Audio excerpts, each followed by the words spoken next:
तुम्हें room heater के बारे में। अच्छा ये बताओ, आजकल तो सर्दी का मौसम है ना, तो सर्दी के मौसम में हमें ठंड तो बहुत लगती है। तो ठंड से बचने के लिए हम लोग क्या क्या करते हैं? ठंड से बचने के लिए एक तो हम अपने शरीर को गर्म करने के लिए स्वेटर पहनते हैं, मोटे मोटे जैकेट्स भी पहन लेते हैं। लेकिन हम जहाँ रहते हैं, जिस रूम में रहते हैं, उसको भी तो गर्मी चाहिए।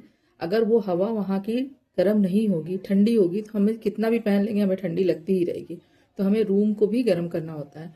तो रूम को गर्म करने के लिए हम किसका उपयोग करते हैं? रूम हीटर का।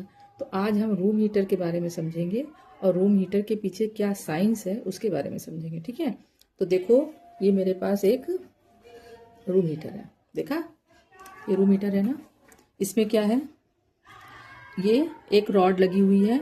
रॉड के ऊपर एक छल्लेदार, देख रहे हो, ये तार लिपटा हुआ है। ये किसका तार है? नाइक्रोम का तार है। और ये थोड़ी इसकी सतह चिकनी कर देते हैं कि रोशनी इस पर रिफ्लेक्ट हो, हीट इससे रिफ्लेक्ट हो। तो ये जो तार होता है ना, ये नाइक्रोम का तार होता है। नाइक्रोम का तार क्या होता है? ज्यादा रेजिस्टेंस, मतलब इसके बहुत ज्यादा होता है। ज्यादा रेजिस्टेंस के कारण क्या होता है कि अपने अंदर से बिजली के प्रवाह को रोकता है। तो रोकने पे क्या होता है कि ये खुद इतना गर्म हो जाता है। इतना गर्म होने के बाद ये क्या करता है?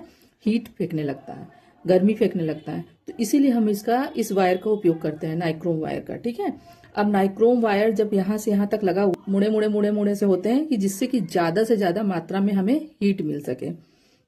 तब जब यहाँ से गुजरता है तो ये बिजली को रोकने का प्रयास करता है। रोकने के कारण ये हीट होकर लाल तप्त हो जाता है, जिसके कारण से हमें ऊष्मा मिलती है। तो इससे क्या होता है, हमें कौन सी ऊर्जा को, मतलब विद्युत ऊर्जा किस में कन्वर्ट हो रही है?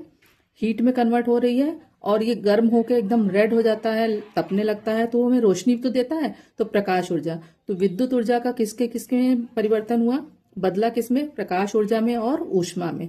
ये ऊष्मा जब यहाँ पर हमने इसको जलाया, मान लो हम इसको ऑन करते हैं, ऑन किया, अब ऑन किया तो ये गर्म होने लगा, है ना। जब ये गर्म होने लगा तो क्या हुआ कि यहाँ की जो हवा है, ये ठंडी हवा है। ये ठंडी हवा यहाँ पर जो होगी वो इसकी हीट से वो गर्म होने लगेगी। और जब गर्म होगी तो ये ऊपर उठेगी, और जब ऊपर उठेगी तो फिर ठंडी हवा वाली फिर इसके पास आएगी। इसी तरीके से ऊष्मा का क्या होगा, प्रवाह बढ़ता लगातार होता रहेगा।